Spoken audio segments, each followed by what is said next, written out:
Hello students, நாளைக்கு NEET exam. அதை பற்றி ஒரு சின்ன டிப்ஸ் கொடுக்கலான்ட்டு இருக்கேன். ஸோ 3 ஹவர்ஸ், இந்த 3 ஹவர்ஸ் தான் உங்களுடைய தலைவிதியே மாற்றி அமைக்க போகுது. ஸோ அந்த 3 ஹவர்ஸும் ஹைலி கான்சியஸாக இருங்க. ஸோ ஃபஸ்ட்டு 5 மினிட்ஸ் வந்து கொஸ்டின் பேப்பரை ஸ்கேன் பண்ணுங்கள். ஸோ டீப்பாக ப்ரீத் பண்ணிவிட்டு, ஸோ இது வந்து கொஸ்டின் பேப்பர் ஈஸி தான். Even though it seems to be tough, நம்ம கொஸ்டின் பேப்பர் ஈஸி தான், நம்ம ஈஸியாக ஆன்சர் பண்ணி கிராக் பண்ணிடலான்னு ஒரு கான்ஃபிடென்ட்டாக உங்கள் செல்ஃப் தாட்டை விதைச்சிக்கோங்க.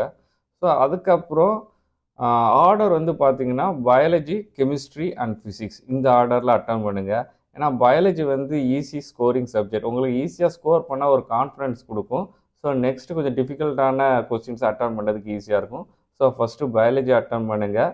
ஸோ டைம் வந்து மேக்ஸிமம் என்னென்னா 65 to 70 மினிட்ஸ் அந்த டைம் எடுத்துக்கோங்க. ஸோ அதுக்கப்புறம் பயாலஜி கொஸ்டின்ஸ் முடித்த உடனே நெக்ஸ்ட்டு வந்து chemistry. So chemistry first inorganic chemistry attend பண்ணுங்கள். ஸோ அது ஓரளவு டேரெக்டாகவும் இருக்கும், ஈஸியாகவும் இருக்கும். ஸோ அந்த கொஸ்டின்ஸ் அட்டன் பண்ணி முடித்த உடனே அதுக்கப்புறம் ஃபிசிக்கல் கெமிஸ்ட்ரி வந்து அட்டன் பண்ணுங்கள். ஸோ அதுக்கப்புறம் லாஸ்ட்டில் வந்து ஃபிசிக்ஸ் அட்டன் பண்ணுங்கள். ஸோ ஃபிசிக்ஸ் வந்து even though it seems to be tough, உங்களுக்குள்ள செல்ஃப் தாட் வச்சுக்கோங்க, நம்மளால் அட்டன் பண்ண முடியும் அப்படின்னு செல்ஃப் தாட் வச்சுக்கோங்க. ஸோ ஃபார்முலா பேஸ்ட் கொஸ்டின்ஸு கொஞ்சம் அட்டன் பண்ணுங்கள். அதுக்கப்புறம் கொஞ்சம் நியூமெரிக்கல் ஸ்டஃப்பான கொஸ்டின்ஸ் அட்டன் பண்ணுங்கள். ஸோ இதில் நெகட்டிவ் மார்க்ஸ் உண்டு, அதனால் எலிமினேஷன் மெத்தட் ஃபாலோ பண்ணுங்கள். ஸோ ஆப்ஷன்ஸில் 2 ஆப்ஷன்ஸ் எலிமினேட் பண்ண முடியும்னா அந்த கொஸ்டின் அட்டன் பண்ணுங்கள், அல்லது லீவ் இட். ஓகேவா? ஸோ அதை ஃபைனலாக நம்ம பார்த்துக்கலாம். அதுக்கப்புறம் கொஸ்டின்ஸை ரீசெக் பண்ணுங்கள். ரீசெக் பண்ணி கஷ்டமான கொஸ்டினை திரும்ப ரீசெக் பண்ணி அதுக்கப்புறம் உங்களுக்கு கான்ஃபிடென்ட் இருந்ததுன்னா திரும்ப அட்டன் பண்ணுங்கள், அல்லது ஜஸ்ட்டு லீவ் இட்.